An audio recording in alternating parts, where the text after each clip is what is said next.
Timor-Leste welcomed the report of the Director General, and we share his vision regarding the needs of strengthening this organization. We commend Mr. Antonio Vitorino for his leading efforts. IOM importance is irrefutable, having assisted, as mentioned in the report, more than 30 million beneficiaries last year only. Migrants continue to face discrimination and human rights abuses worldwide. No one could imagine the pain one must feel when leaving each country behind and then finding along the way the search of a better life. A journey full of suffering from smuggling, sexual violence, discrimination, and so on. Countries have undertaken clear commitment to protect all human beings, and together with IOM, we should be able to ensure that no one is left behind.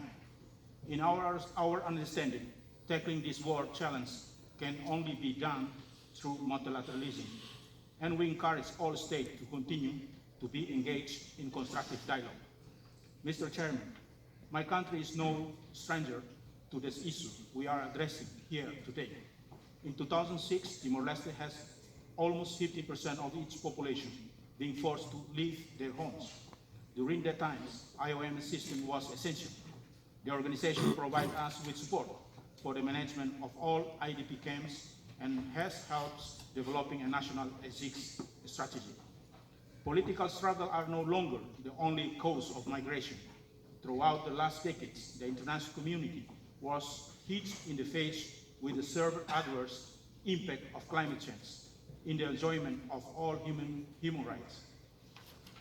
This is a global phenomenon that is, nevertheless, felt more deeply by some countries than others, as it is for least developed countries and small island development stage.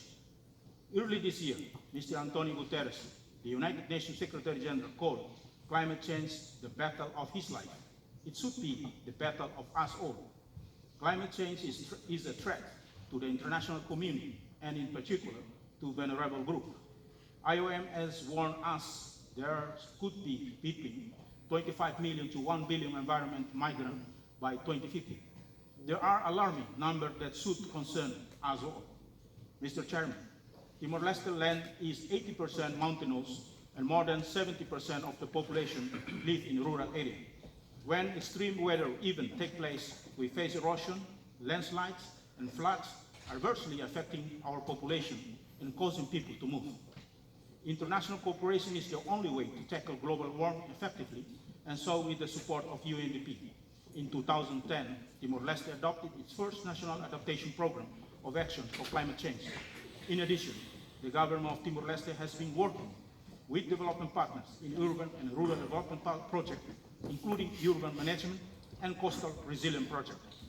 When addressing this concern, we do agree that the report of the Director General, which called for a greater investment in building capable national and local disaster responses to reduce long-term dependence on international community. Here too, we advocate the one solution does not fit all, and all solutions must be country-owned. We praise IOM for taking into account the particularity of each country when designing a project, and we encourage the organization to keep its effort in that sense. Mr. Chairman, with the support of the IOM Development Fund, Timor-Leste will develop a migration profile by 2020. Subsequently, we hope to improve access to data and strengthen national programming, planning, and policy making in migration and development. An interministerial technical working group was created and several meetings took place already with representatives of line ministry. The migration profile comes as part of our strategic development plan 2011 to 2030 and our roadmap for the implementation of the 2030 agenda. We look forward to continue engaging with IOM. I thank you, Mr. Chairman.